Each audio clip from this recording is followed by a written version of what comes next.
Thank you, Mr. Chairman. Good morning, gentlemen. Thank you so much for being here today.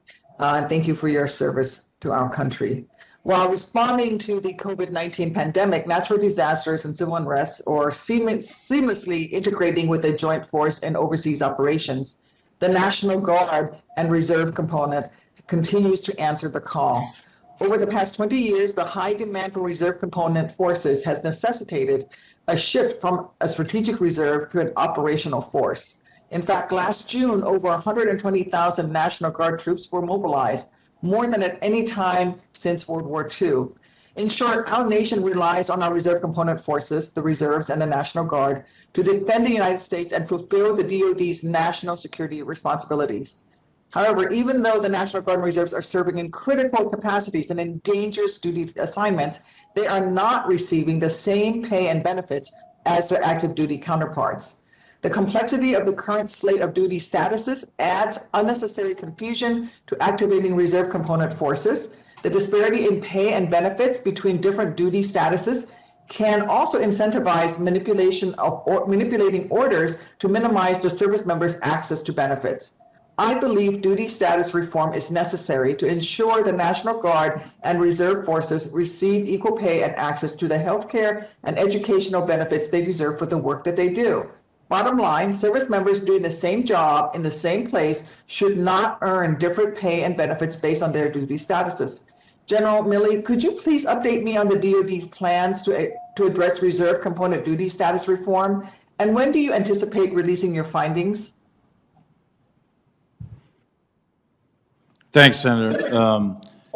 As part of the joint force, active duty, reserve, and National Guard, it's a total force, and we have a commitment to ensure that we have appropriate and fair pay and benefits given to our National Guard soldiers and our troops and our reservists. That reform effort is underway. We're reviewing that. I can't give you the exact date of when we'll have that to you, but we are working it, and we're working it very hard, and we're working it with both the National Guard Bureau and each of the services. But we do recognize the need to ensure that it's evenly applied in terms of pay and benefits to the soldiers in the reserve component, or the troops in the reserve component. Well, will you also commit to making sure that whatever the reform proposal is, that it is appropriately shaped to eliminate orders manipulation and current pay and benefit disparities? Sure, absolutely.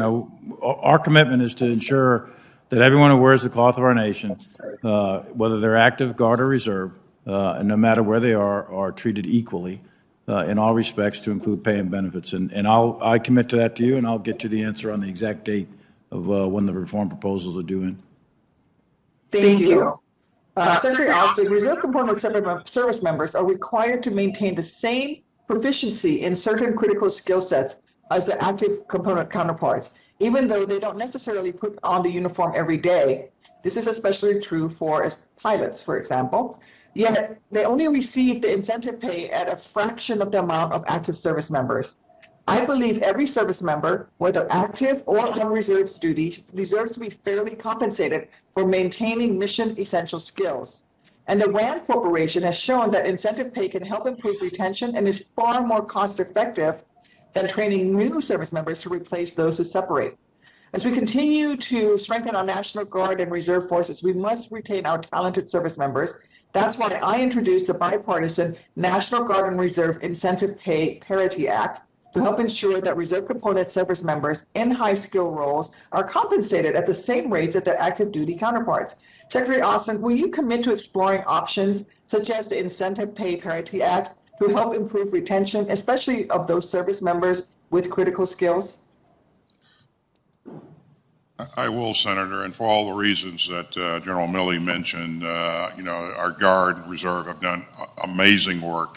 The skill sets that you're talking about in many cases are warfighting or combat related skills, and so it's absolutely important that they are proficient, and they should receive the same proficiency pay. Thank you. And, I have one final question I will submit for the record, but it has to do with modernization efforts to continue across the joint force. and wanting to know whether DoD and the military services are factoring in program performance into decisions about how to prioritize budget requests to adequately resource successful programs such as future vertical lift. But I will submit that for the record. Thank you, Mr. Chairman.